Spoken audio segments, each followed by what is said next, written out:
Let's talk about biodiversity, but forget the dry textbook definition for a minute. I want you to think of it as the living, breathing fabric of our world. It's this incredibly complex, interconnected web that literally makes Earth, well, Earth. It's a story that's been 4 billion years in the making. So, let's dive in. Wow, this says it all, doesn't it? It just perfectly frames what's at stake here. We're not talking about some abstract scientific idea. We are talking about a living system, one that's beautiful, but also finite. And right now, it's hurting. So let's stick with this idea of biodiversity as a vast, ancient library. Every single species, from the tiniest microbe to the biggest whale, is like a unique book, a masterpiece of evolution that holds millions of years of information. And the real question is, do we even know what books are in our own library? And what happens when we just let those books burn? Okay, so here's the more formal definition. But what's truly mind-blowing is the scale of it. It's not just a big list of animals, Biodiversity is kind of like a fractal. It exists on 3 different levels. You've got the genetic diversity within a single species. Then you have the diversity of all the different species. And then you have the breathtaking diversity of entire ecosystems. And every single layer has been crafted over 4 billion years of evolution. 1.8 million. That's the number. That's how many unique books in our living library we've actually managed to discover, name, and catalog so far. It's an incredible number for sure, and it's the baseline for everything we know about life on our planet. But, and this is a big but, it's really just the tip of the iceberg. Because the high-end estimate for the total number of species, it's closer to 30 million. Just let that sink in for a second. For every single book we've cataloged, there could be 15 more we've never even opened. The vast, vast majority of our planet's living library is totally unread, its secrets completely unknown. And the truly terrifying part? We're losing these species before we even get the chance to learn their names. So we have this priceless, mysterious library. But this is where our story takes a really dark turn. Because this treasure is now under a threat like never before. We're not just losing a few pages here and there anymore. The entire fabric is starting to unravel. This number is, well, it's just staggering. 52%. That is the average decline in the population sizes of mammals, birds, reptiles, amphibians, and fish since 1970, according to the Living Planet Index. Think about that for a second. In the span of a single human lifetime, maybe your lifetime, we have wiped out more than half of these animal populations. But it's the speed of this loss that is the real emergency. Sure, species go extinct naturally. That's what they call the background rate. But what you're seeing here, the rate right now, is estimated to be 10,000 times higher. That is not a natural cycle. That is a system failure. It's an acceleration that's so far off the charts, it's hard to even wrap your head around it. And this is the engine that's driving that failure. Scientists call it the Great Acceleration. If you look, starting right around 1950, all these curves just go hockey stick. Population, consumption, CO2, and extinctions, they all spike, almost vertically. The key thing to see here is that these aren't separate trends.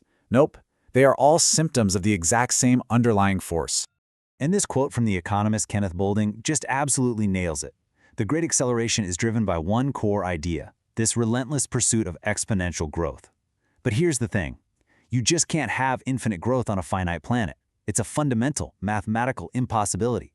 It's a contradiction that sits at the very heart of our modern world. So, you see, this isn't about a bunch of isolated problems. It's about the entire system.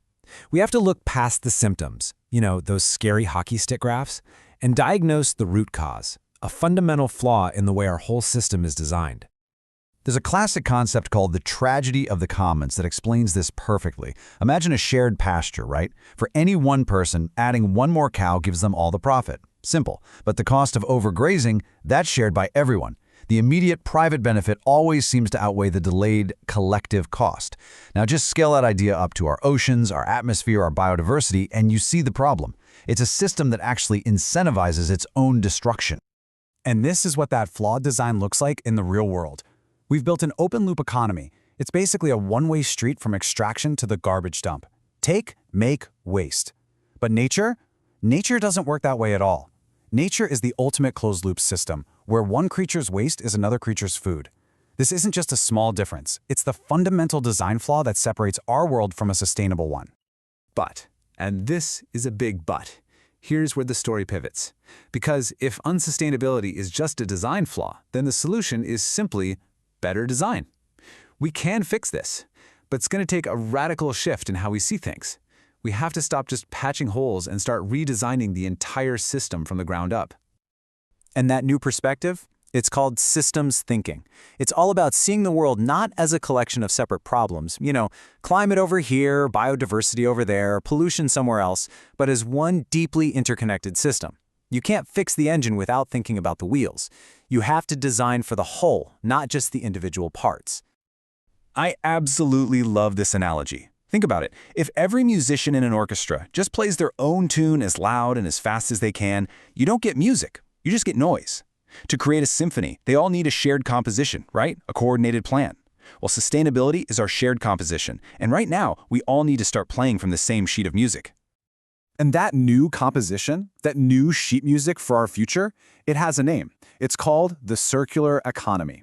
Its goal is both incredibly simple and totally revolutionary: to design a system that not only eliminates waste, but actively regenerates nature. So, how does it actually work? Well, it boils down to 3 core principles. First, you design waste and pollution out from the very beginning. It's not an afterthought. Second, you keep products and materials circulating, in use at their highest possible value for as long as you can. And third, and this is the real game changer, you move beyond just sustaining and you start actively regenerating our natural world. Now, this slide is brilliant because it shows you exactly what this looks like in the real world. In our current, simple system, food waste becomes compost, which is fine. But in a complex circular system, that same waste is now an input. It can feed animals that make milk, their manure can be put in a digester for biogas to create energy, and the leftover slurry can fertilize vegetables. You see? You're not just recycling, you're stacking functions and creating multiple streams of value from something you used to just throw away. It's just smarter design.